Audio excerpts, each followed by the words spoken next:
Assalamualaikum warahmatullahi wabarakatuh. Terima kasih atas kesempatannya. Kami kelompok 3 Stiva E 2018 akan membawakan mengenai materi sediaan pasta. Assalamualaikum warahmatullahi wabarakatuh. Saya Debs Masinobo, NIM 1801256 akan menjelaskan pengertian sediaan pasta. Berdasarkan Farmakopoeia 4, pasta merupakan sediaan semi padat yang mengandung satu atau lebih bahan obat yang ditujukan untuk pemakaian topikal. Menurut Dispensing of Medication, pasta adalah produk seperti ointment untuk penggunaan eksternal yang dikarakterisasi dengan adanya bagian serbuk padat yang lebih banyak. Pasta lebih kental dan keras serta kurang oklusif dibandingkan ointment lain. Menurut Pharmaceutical Practice, pasta merupakan ointment yang mengandung sekitar 50% serbuk yang terdispersi dalam basis berlemak. Namun, pasta kurang berlemak dibandingkan ointment karena serbuk akan mengabsorpsi sebagian hidrokarbon air. Saya Permelia Tampang 1801222. Berikut ini adalah karakteristik formulasi sediaan pasta.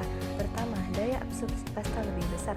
Kedua, sering digunakan untuk mengabsorpsi sekresi cairan serosal pada tempat pemakaian.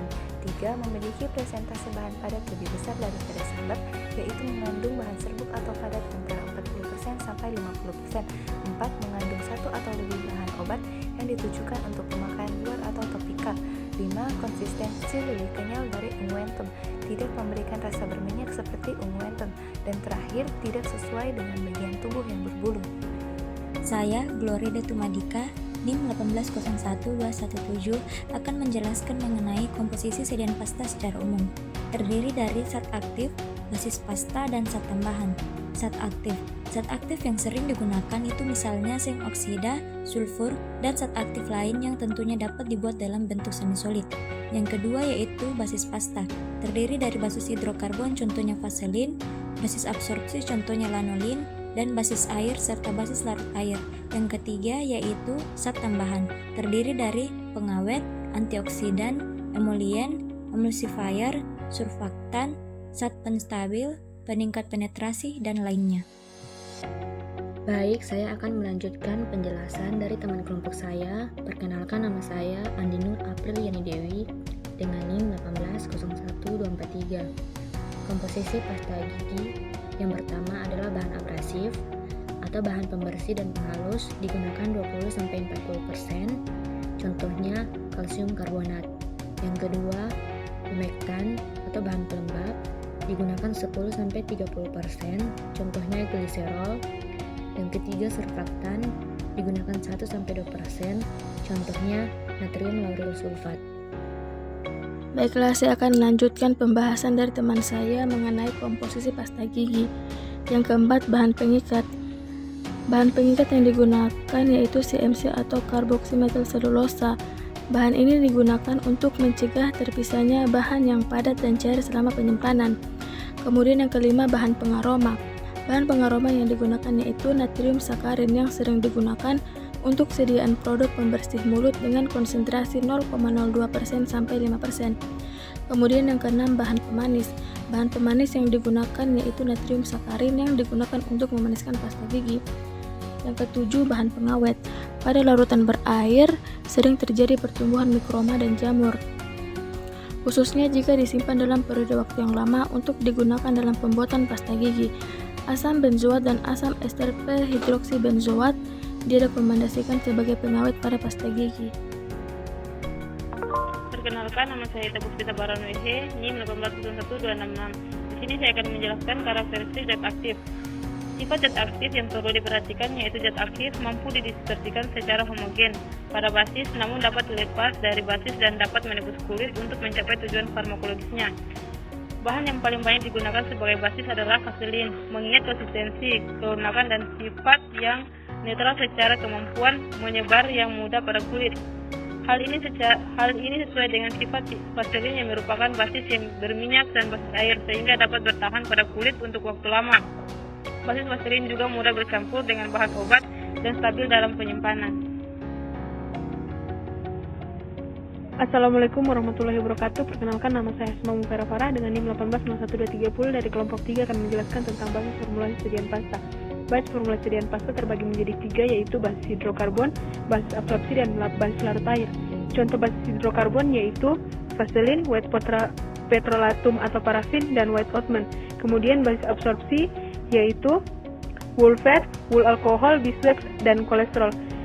Ada juga lanolin dan oily cream. Kemudian basis larut air contohnya yaitu PEG atau polyethylene glycol.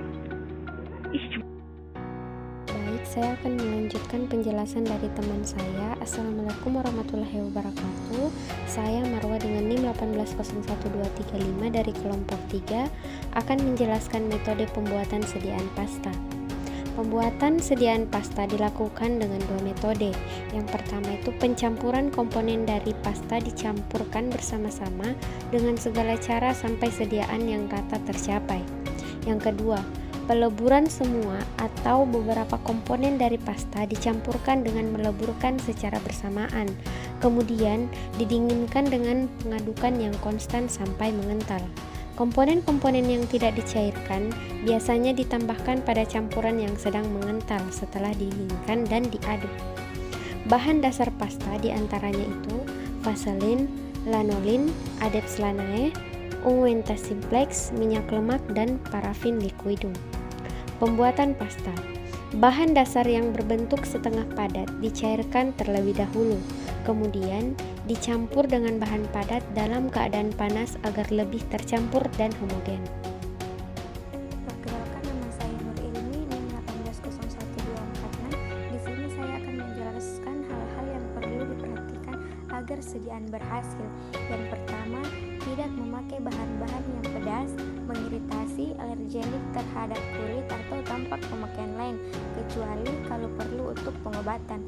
Yang kedua, pilih dasar atau pembawa yang membolehkan bahan aktif memberikan efek terapeutik lokal atau sistemik. Yang ketiga, kurangi ukuran partikel menjadi terkecil yang layak. Yang keempat, gabungkan bahan aktif dengan bahan-bahan yang ditambahkan untuk mendapatkan cairan yang uniform atau dispersi padat dalam sediaan. Yang kelima, amati keseragaman. Baik, saya Miftul Jana NIM 1801241 akan menjelaskan tentang evaluasi sediaan pasta. Untuk mengetahui stabilitas pasta dapat dilakukan pengujian sebagai berikut. Yang pertama, uji pH. pH pasta dapat diketahui dengan mengamati perubahan warna pada kertas pH. Yang kedua, uji viskositas. Viskositas pasta dapat diketahui dengan mengamati nilai depas. Yang ketiga, ada uji daya sebar. Pada pengujian ini dilakukan pengujian rata-rata diameter pasta. Dari ketiga pengujian tersebut dilakukan 3 kali replikasi, di mana pengujian pertama dilakukan pada hari di mana sediaan dibuat, lalu disimpan selama 1 minggu dan diukur organoleptiksnya. Begitupun seterusnya sampai 1 bulan. Saya Carmila, NIM 1701189 akan melanjutkan penjelasan mengenai evaluasi sediaan pasta, yaitu yang keempat, uji daya lekat. Pengujian ini dilakukan untuk mengetahui waktu yang digunakan oleh sediaan untuk melekat pada kulit. Yang kelima, uji organoleptik. Pengujian ini meliputi warna, bau, dan bentuk sediaan dan dilakukan di bawah sinar. Yang keenam, uji homogenitas. Pengujian ini dilakukan untuk mengetahui apakah sediaan telah homogen atau tidak dengan cara mengoleskan pasta pada objek gelas lalu diamati di bawah sinar. Apabila tidak terdapat butiran-butiran kasar, maka pasta yang diuji dinyatakan homogen. Demikian pemaparan dari kelompok kami. Sekian dan terima kasih.